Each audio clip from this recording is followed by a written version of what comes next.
What if I told you that right now someone was choosing if you were going to live or die? What if I told you that this choice wasn't based on what you could or couldn't do, what you've done in the past, or what you would do in the future? And what if I told you you could do nothing about it? Fellow students and teachers, thousands of children are right now in that very situation. Someone is choosing, without even knowing them, whether they are going to live or die. That someone is their mother, and that choice is abortion. Every day, 115,000 children are dying through abortion. 115,000. That means that 5,000 children would die every hour. All those lives gone. All that potential gone. And all that hope and future gone. Now, I know what some of you might be thinking. Oh, it's not really killing. After all, a fetus isn't a child, right? Why do we think that just because a fetus can't talk or do what we do, it isn't a human being yet? The word fetus comes from the Latin word, meaning young one or young child.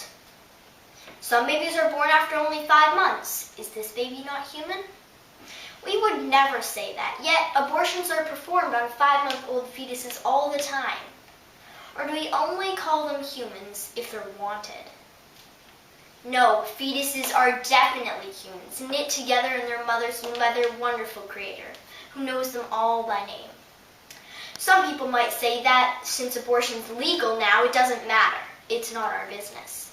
But if an action is unjust, it needs to be illegal, and it has to be our business. And this particular law has a huge impact on our society. In 1997, over 1 million abortions took place just in the U.S. And just last year, over 42 million abortions happened worldwide. I'd say that's a huge impact. I know some people say that the mother has a right to abort. After all, her life is dramatically impacted by having a baby. But I'm asking you to think about the child's rights that were never given to it. No matter what rights the mother has, it doesn't mean we can deny the rights of the fetus.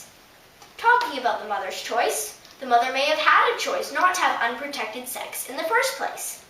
We must remember that with our rights and our choices come responsibilities, and we can't take someone else's rights away to avoid our responsibilities. At this point, I imagine the age-old question arises. What if the mother didn't choose to have sex? What if she was raped? But let's look at the facts for the U.S. as an example. Only 1% of all American abortions are hard case categories. This includes rape, incest, and the life of the mother being in danger. 1%. That hardly justifies the disturbing volume of abortions that happen these days. And who's to say abortion's the easy way out? I don't think people understand the effects of abortion on a woman. I don't have time to list all the negative after effects, but here are a few examples of the physical effects. 17% of women who've had abortions face complications in their subsequent pregnancies. Some may not even be able to give birth at all.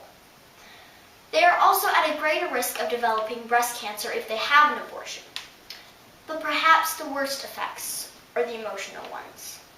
Women who've had an abortion tend to have more mood disorders, substantial enough to provoke them to harm themselves. In addition, women who've had an abortion are 5 times more likely to have problems with drug and alcohol abuse. Abortion leaves a woman feeling lost and uncertain about their future. Almost 1/3 of all women who've had an abortion are dissatisfied with their decision. It certainly is not the cure-all people think it is. I read a story on the Focus on the Family website. It was about a girl who had an abortion. She writes, "I had an abortion at the age of 17, and it was the worst thing I ever did. I would never recommend it to anyone because it comes back to haunt you.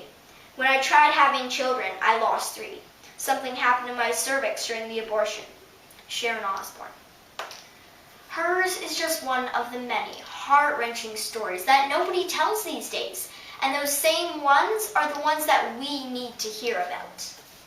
Thank you for taking time to think about the issue of abortion, to think about the unborn, and to think about the effects of abortion on a mother. If you walk away with anything after this speech, walk away with the words of Horton.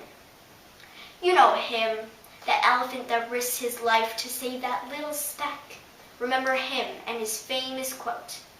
Even though you can't see them or hear them at all, a person's a person, no matter how small. Thank you.